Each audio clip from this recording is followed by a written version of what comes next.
Hello guys, আসসালামু আলাইকুম। সবাই কেমন আছেন? আশা করি ভালো আছেন। আমিও আলহামদুলিল্লাহ ভালো আছি। তো অনেকদিন পরে একটা ব্লগ নিয়ে আসলাম। ব্লগটা হচ্ছে বার্থডে পার্টি। গতকাল রাত্রে আমার বাসায় বার্থডে পার্টি হয়েছিল। বার্থডে পার্টিটা ছিল আমার ভাগ্নির। তো বার্থডে পার্টিতে আমরা ওকে সম্পূর্ণ সারপ্রাইজ দিয়েছি, সেখানে ওর রিয়াকশনটা দেখার জন্য। তো সেটা আপনাদেরকে একটু পরে শেয়ার করব। তার আগে আমরা চলে গেলাম আমি আর আমার আরেকটা ভাগ্নি মিলে কেক কিনতে। তো অনেকক্ষণ ঘুরে ফিরে করে কেক চয়েস হচ্ছে না, এই জন্য ঘুরতেছিলাম। ঘোরার পরে অবশেষে একটা কেক আমার পছন্দ হয়েছে, তো সেটা আমি নিয়ে নিলাম। যেহেতু কেকটা আমি আমার পছন্দে দিব, আমার গিফট অনুযায়ী আমি গিফট দিব, সেজন্য। তো কেকটা নেওয়ার পরে তো ফাইনালি আমরা বাসায় চলে যাওয়ার পরে বাসাটা সাজিয়েছি হালকা করে, একদম কিছু বেলুন দিয়ে, আর টেবিলটা একটু বেলুন দিয়ে সাজিয়েছি। তো এটা সম্পূর্ণ আমার ভাগ্নি সাজিয়েছিল, আমি অন্য কাজে ব্যস্ত ছিলাম। তো আমরা ওদেরকে বললাম যে চলে আসতে। তো ফাইনালি ওরা আসছে, এখন হচ্ছে ওদের রিয়াকশন দেখার। তো দেখেন গাইস, এই যে আমার ভাগ্নির রিয়াকশন সম্পূর্ণ ওর মানে ওর আন্দাজই ছিল না যে আমরা এত বড় সারপ্রাইজ ওকে দিতে পারি। ওকে ওকে বলেছিলাম যে তুমি আমার বাসায় আসো, আমরা ফটোশ্যুট করব, অনেকদিন ফটোশ্যুট করি নাই, এই জন্য একটু সাজগোজ করে আসতে বললাম।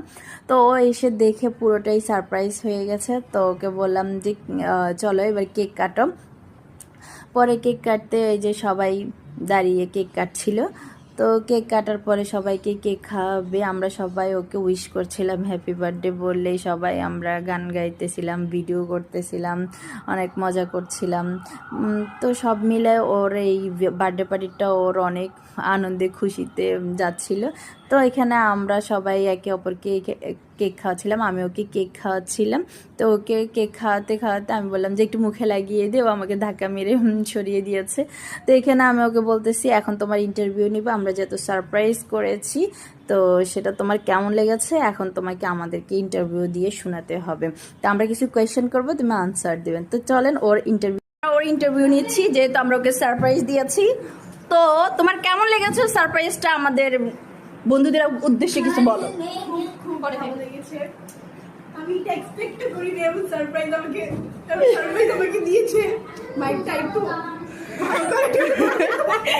মাইককে একটু নক দিয়ে দাও। হ্যালো, মাইকটা চেক 1 2 3। কিরে সুমাইয়া, এত ঘাস কেন?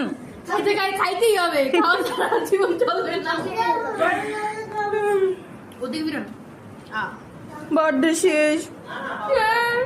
বার্থডে কারণে কেক না দিয়া খাইস না, তুই খাইতেই করবি।